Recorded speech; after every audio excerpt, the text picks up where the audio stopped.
This is a 5,000-pound SUV with a rally suspension and rally intentions. And on paper, this is just automotive madness. The laws of physics suggest this thing should handle like a drunk refrigerator on roller skates. The rally community would laugh it off the stage, and the EV crowd would question why anyone strapped a suspension system designed for gravel roads to something heavier than most pickup trucks. Yet here we are, staring at Ford's Mustang Mach-E Rally, a machine that somehow convinced its engineers that Newton's laws are more like Newton's suggestions. In this episode, we're going to find out whether Ford has cracked the code on electric rally engineering, or if they've discovered an expensive way to prove that physics always wins. What's it like? Buckle up, my friends. Let's go for a drive.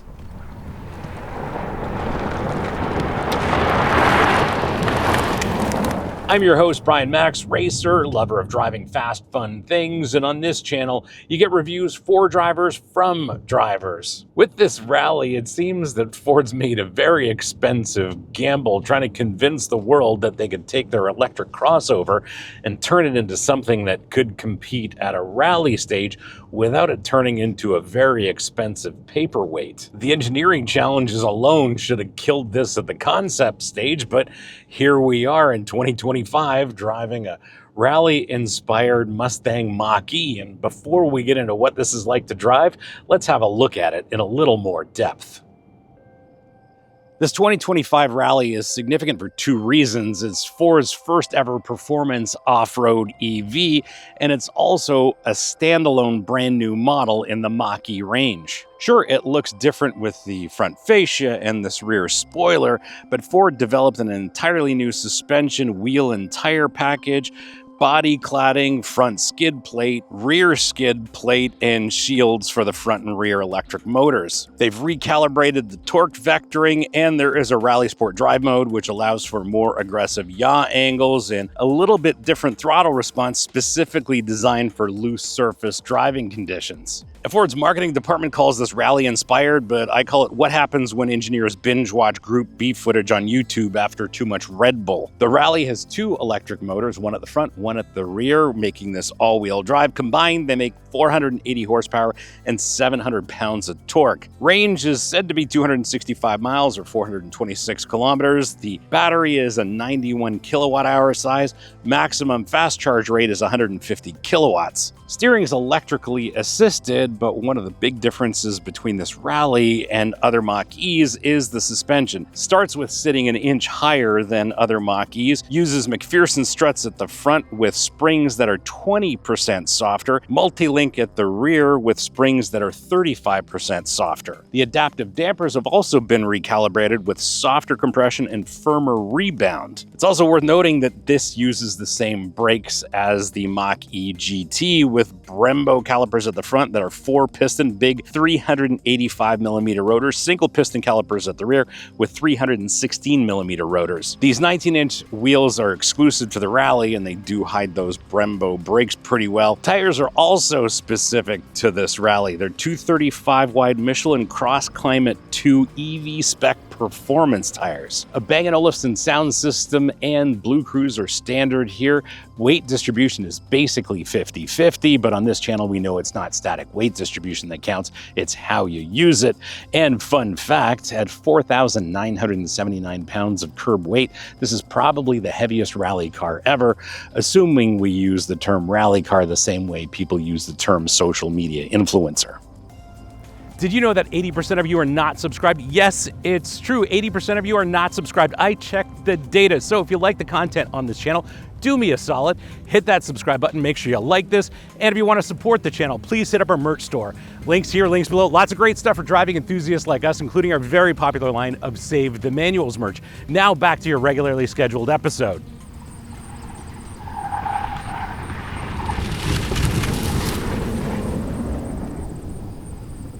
Behind the wheel, this is still the same Mach-E experience, that's for sure. Small instrument cluster, large infotainment screen, nicely shaped and sized steering wheel, and a fantastically supportive seat. I'm set up perfectly behind the wheel, and I've got a great relationship to the wheel and to the pedals, and thankfully there's a dead pedal for my left foot, which I know we're going to need when we go off-roading. These seats are fantastic, and I have one complaint, but otherwise love this ActiveX upholstery. They look great. They're as supportive as they are comfortable, and they're comfortable over long distances. I did go for a bit of a drive today to get to this destination, and these seats were fantastic the entire time. And the thing is, these seats make it feel like the driver's car that it is. You sit in it, not on it. These seats are properly bolstered, and they hold you in place without feeling like you're being hugged by an overly enthusiastic relative at Thanksgiving. Although the Mach-E Rally embossing in the seat is peak 2020's branding. It's like getting a tattoo with your own name in case you forget who you are.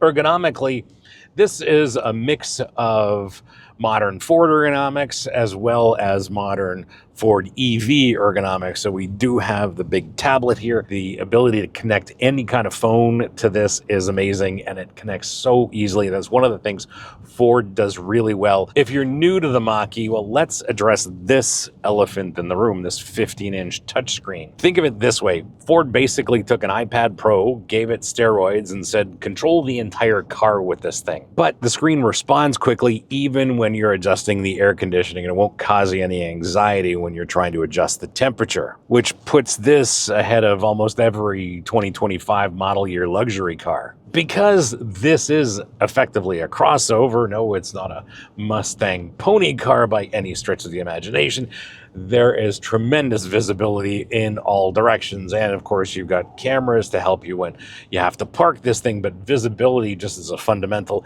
is excellent, as is the interior volume here. There's lots of space in the front row, in the second row as well, and under the hatch. And as much as people are loath to call this a Mustang, Ford's designers and engineers absolutely understood the assignment. They created space that works whether you're commuting to Whole Foods or commuting to a rally stage in this case. It's like they designed this Mach-E for people who live actual lives instead of just Instagram photo shoots. And since we're talking about an EV crossover, the design is by far better than much of the competition, and the interior quality is infinitely better than any Tesla. And with Tesla, I measure interior quality by how many things fall off when I slam the door.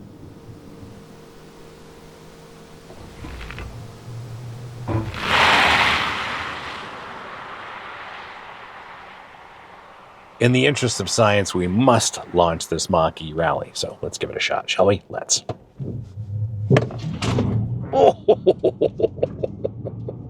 Oh yes, this is quick and relentless. Wow. I forgot just how quick the Mach-E is with all the power and torque of these big motors. This is incredible. In fairness, I probably should explain what it's like to unleash 700 pounds of instant torque, because it's an experience unlike any other. And that's the thing, the numbers don't tell the whole story. When you stand on the throttle, there's no buildup, no crescendo of engine noise, just immediate relentless acceleration that makes your eyeballs question their placement in your skull. Traditional rally cars spend their entire existence trying to manage power delivery through mechanical systems. This Mach-E Rally just doesn't have that problem. 0 to 60 officially is 3.4, which is significantly quicker than the GT version of the Mach-E, and top speeds somewhere around 125 miles an hour. The way they've calibrated the electric motors to work specifically for this rally is interesting, because it stops being just a heavy all-wheel drive EV and it's transformed into something completely different. In conventional crossovers, all-wheel drive systems are reactive. They wait for a wheel to slip and then send power somewhere else. This system, though, is predictive. It knows which wheel is going to need power before that wheel knows it needs power. It's like having a professional rally co-driver who can see into the future, except instead of calling out corners, they're managing power delivery 1,000 times a second. And the result is, on dirt, traction feels almost supernatural. And fun fact, the 700 pounds of torque that this Mach-E Rally makes, well, that's more than the first 5 generations of Mustangs combined, proving that embracing progress means that sometimes you do have to abandon tradition.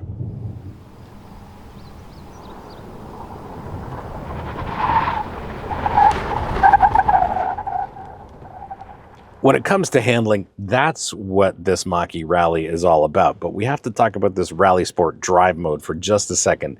And let me read you the first line of the information page. Provides a performance driving experience for off-pavement sprint-style races. I want to know which lawyer signed off on that. Seriously though, the Rally Sport drive mode is absolutely legit and it works exactly as promised. As we've been driving here, it is fantastic. It noticeably reduces power when it's necessary, but then it lets you hang the back end out of this Mach-E Rally anytime you like. It's effectively a drift mode or a rally mode for dummies, because all you really need to do is stand on the throttle and make sure you keep the steering wheel kind of pointed straight, and the entire system sorts you out so you don't end up crashing into a crub or a fence. Steering's electrically assisted, and yeah, it's strong on center, steers exactly the way you want it to, whether we're on the road, on the freeway, or having some fun on the dirt. No issues there, but there's not a lot of feel or feedback that comes through the wheel.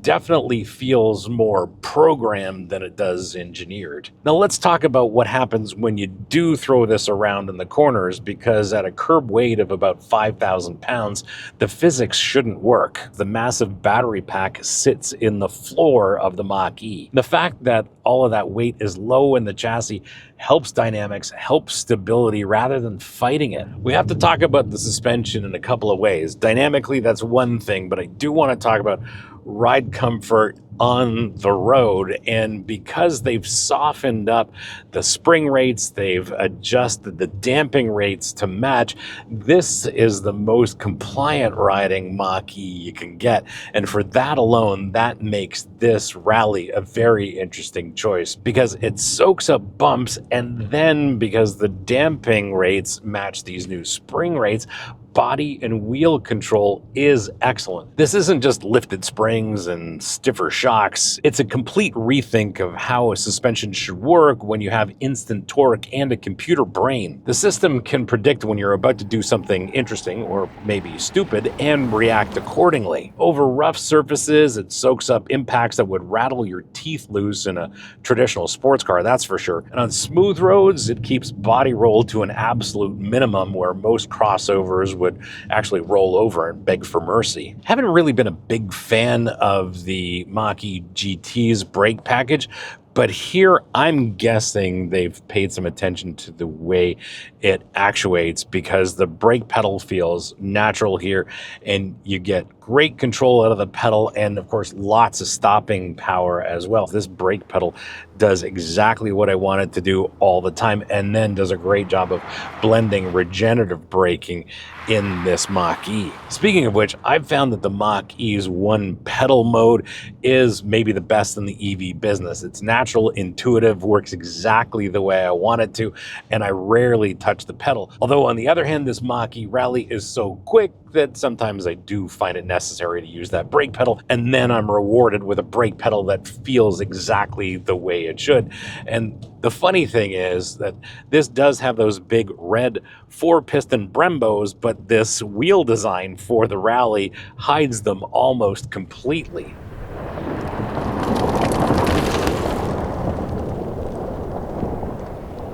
How do you spec yours? Well, that's a fairly easy question to answer. What you are looking at is a 2025 Ford Mustang Mach-E Rally in signature grabber yellow metallic paint, along with the performance gray ActiveX interior. Base price and as tested is one and the same. In the US, it's $58,490. In Canada, it's $74,995. And these prices are before freight, taxes, fees, incentives, etc. And I will say, at this price, the value proposition is pretty interesting when you think about it. Sure, 60 grand US and $75,000 Canadian is real money that makes you question your priorities and possibly your sanity. But consider what you're getting: 480 horsepower, 700 pounds of torque, a very trick suspension, all-wheel drive, and enough tech to make some NASA engineers jealous. Try building this package with any other manufacturer and you'll quickly realize Ford's pricing isn't as crazy as it seems. And the real question isn't whether it's worth this kind of money.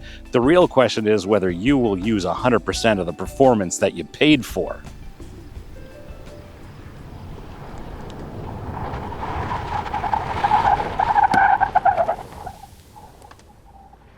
Now, before you get all excited about ordering your Mach-E Rally, we did some digging into what real owners have to say, and they have some thoughts. While I've been putting this thing through its paces here, actual rally owners have been living with these vehicles for months. Let's start with the Rally Sport Drive mode. Owners report that Rally Sport mode cuts power delivery to prevent wheel spin, and I find that it works great on dirt. Let's talk about those distinctive white wheels. They're inspired by OZ Racing rally wheels, but they're not exactly the same thing. Owners report they're more prone to damage and significantly harder to keep clean than expected. Well, duh, they're white. Plus, at less than 6 inches of ground clearance, rally owners are finding themselves more cautious about approach angles than anticipated. Well, duh, it's not a Bronco, this is a Mach-E Rally. And here's one other thing that owners have pointed out. Ford offers a $3,000 aluminum battery protector as an accessory, which suggests the standard protection isn't comprehensive for serious off-road use. Personally, I'd have one made by a motorsport specialist and call it a day, but owners are complaining about this oversight. Still, we found that owners overwhelmingly love their rallies, even though it might be a little less Ken Block and a little more Weekend Warrior.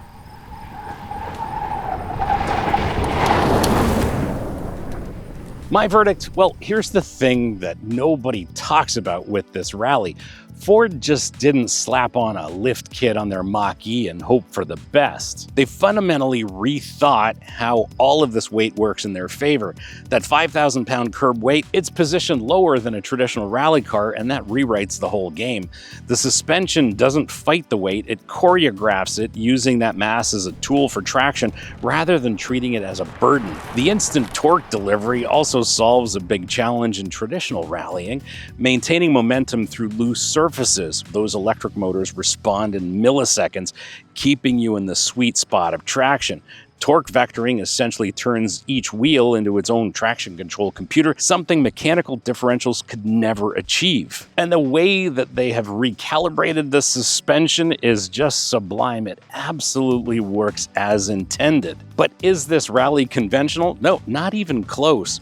Ford took everything we thought we knew about rally vehicle dynamics and wrote their own rulebook. By any reasonable logic, this shouldn't work, but it does. And one interesting byproduct is that Ford's created the first Mustang ever that's not going to instantly find a curb when exiting Cars and Coffee. This Mach-E Rally marks a very significant turning point in EV performance vehicles. Ford took everything people hate about EVs, the weight, the complexity, and turned them all into advantages. And the result is this rally, which genuinely gets me excited about the future of performance EVs, and then makes me wonder why some EV car makers get it so wrong. And if you're keeping score at home, Ford just proved that Americans can build EVs that don't suck, aren't compromised, and don't make you sacrifice your driving soul at the altar of electrification. Thanks for hanging out with me today and having a look at this 2025 Ford Mustang Mach-E Rally, and I hope you enjoyed this episode. If you did, you're not new, you know what to do. Smash the subscribe button, turn on your notifications, like this, and as always, sharing is caring, so please share this with your friends, especially on Reddit, because on Reddit, they really need to see reviews for drivers from drivers. If you have any questions or comments, please leave them in the comments below. I'll get back to you as soon as I can. And if you want to support the channel, please hit up our merch store. Links here, links below. Lots of great stuff for driving enthusiasts like us, including our very popular line of Save the Manuals merch. Thanks again for watching. We'll see you again next time. And remember, cars don't understeer by themselves, not even Ford Mach-E Rallies. And since you've hung around this long, we'll have a look at something else in the Mach-E range, the GT, and that's a complete contrast to this rally, but I do think this rally is a bit better, and this would be my choice, but I think you'll enjoy that episode. Thanks again for watching. See you again next time.